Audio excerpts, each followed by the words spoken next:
Good morning dear students.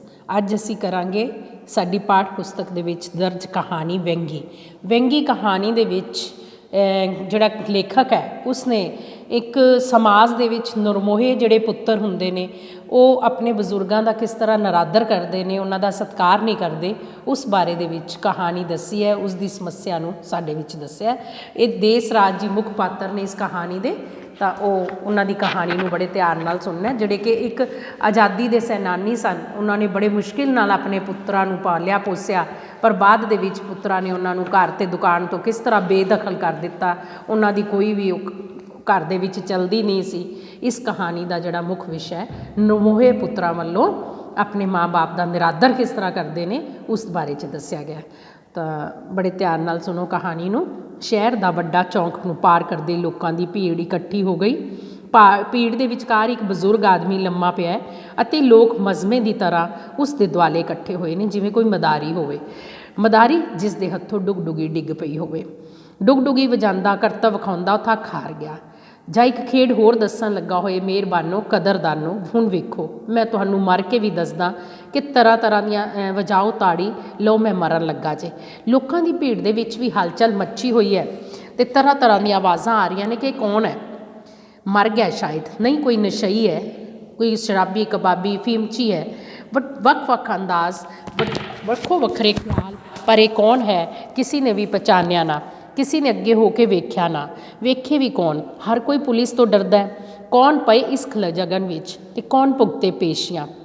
ਲੋਕਾਂ ਦੇ ਧੱਕਮ ਧੱਕੇ। ਮੈਂ ਵੀ ਅੱਗੇ ਪਹੁੰਚਿਆ, ਲੇਖਕ ਅੱਗੇ ਗਿਆ ਅਤੇ ਲੰਮੇ ਪਏ ਆਦਮੀ ਦੇ ਸਿਰ ਦੇ ਕੋਲ ਮੇਰੇ ਕਦਮ ਰੁਕ ਗਏ। ਉਸ ਦੇ ਚਿਹਰੇ ਵੱਲ ਵੇਖਦੇ ਹੀ ਪੈਰਾਂ ਦੇ ਹੇਠੋਂ ਧਰਤੀ ਖਿਸਕ ਗਈ। ਅੱਖਾਂ ਪੱਥਰਾ ਗਈਆਂ ਅਤੇ ਕੰਨਾਂ ਦੇ ਵਿੱਚ ਲੋਕਾਂ ਦੀਆਂ ਗੱਲਾਂ ਅਤੇ ਕਿਆਰਿਆਂ ਦਾ ਉਬਲਦਾ ਹੋਇਆ ਤੇਲ ਪੈਂਦਾ ਰਿਹਾ। ਅੱਖਾਂ ਦੇ ਵਿੱਚੋਂ ਪਰ ਅਥਰੂ ਜਿਹੜੇ ਸੀ ਉਹ ਗੱਲਾਂ ਦੇ ਦੁਪਾਸੀ ਧਾਰਾ ਬਣ ਕੇ ਵਗਦੇ ਰਹੇ। ਮੈਂ ਦੋਵੇਂ ਬਾਹਾਂ ਉੱਚੀ ਚੁੱਕ ਕੇ ਚੀਕਿਆ, ਓਏ ਇਹ ਕੋਈ ਸ਼ਰਾਬੀ ਕਬਾਬੀ ਨਹੀਂ ਹੈ, ਇਹ ਤਾਂ ਸੁਤੰਤਰਤਾ ਸੈਨਾਨੀ ਦੇਸ ਰਾਜ ਸਿੰਘ ਜੀ ਨੇ।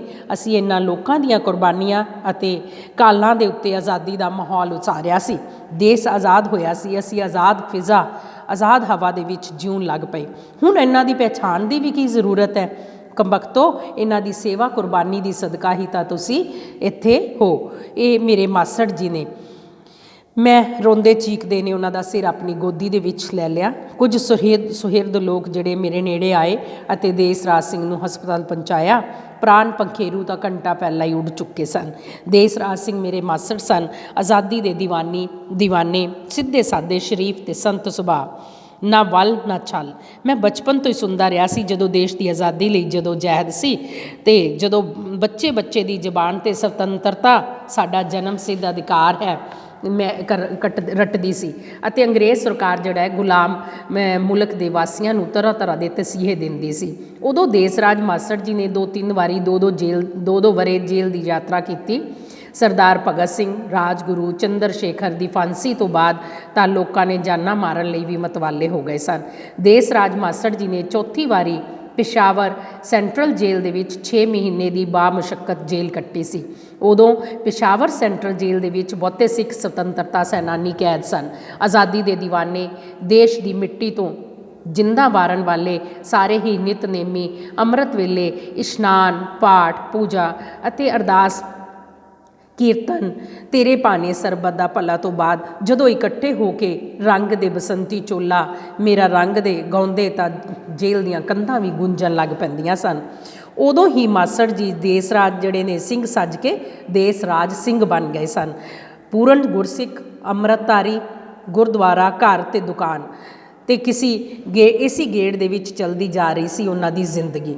ਮਾਸੀ ਅਤੇ ਮਾਸੜ ਜੀ ਹਰ ਐਤਵਾਰ ਪਿਸ਼ਾਵਰ ਭਾਈ ਜੋਗਾ ਸਿੰਘ ਦੇ ਗੁਰਦੁਆਰੇ ਦੇ ਬਾਹਰ ਬਣੀ ਖੂਹੀ 'ਤੇ ਜਲ ਦਾ ਇਸ਼ਨਾਨ ਕਰਦੇ ਸਨ ਅਤੇ ਵਿਸ਼ਵਾਸ ਸੀ ਕਿ ਇੱਥੇ ਇਸ਼ਨਾਨ ਕਰਨ ਨਾਲ ਦੁੱਖ ਕਲੇਸ਼, ਬਿਮਾਰੀਆਂ ਦਾ ਨਾਸ਼ ਹੋ ਜਾਂਦਾ ਹੈ, ਸੁਖਨਾ ਪੂਰੀਆਂ ਹੋ ਜਾਂਦੀਆਂ ਨੇ। ਫਿਰ ਉਹ ਬਾਬਾ ਸ਼੍ਰੀ ਚੰਦ ਜੀ ਧਰਮਸ਼ਾਲ ਵੀ ਜਾਂਦੇ ਸਨ। ਧੂਨੇ ਦੀ ਵਿਭੂਤੀ ਜਿਹੜੀ ਸੀ ਉਹ ਆਪਣੇ ਮੱਥੇ ਲਗਾ ਕੇ ਸੁਖਨਾ ਸੁਖਦੇ ਅਤੇ ਮੰਨਤਾਂ ਮੰਨਦੇ ਸਨ। ਕਈ ਵਾਰੀ 5 ਤੀਰਥੀ ਵੀ ਜਾਂਦੇ। ਇਸ ਥਾਂ 'ਤੇ ਠੰਡੇ ਮਿੱਠੇ ਪਾਣੀ 5 ਚਸ਼ਮੇ ਨੇੜੇ ਵਗਦੇ ਸਨ। ਕਥਨ ਸੀ ਕਿ ਬਨਵਾਸ ਦੇ ਸਮੇਂ 5 ਪਾਂਡਵ ਇਸ ਜਗ੍ਹਾ ਪਿਸ਼ਾਵਰ ਕਈ ਵਰੇ ਰਹੇ ਸਨ। ਇੱਥੇ ਪ੍ਰਾਚੀਨ ਮੰਦਰ ਵੀ ਹੈ। ਮਾਸੀ ਜੀ ਵੀ ਉੱਥੇ ਮੰਨਤ ਮੰਨਣ ਲਈ ਜਾਇਆ ਕਰਦੇ ਸਨ।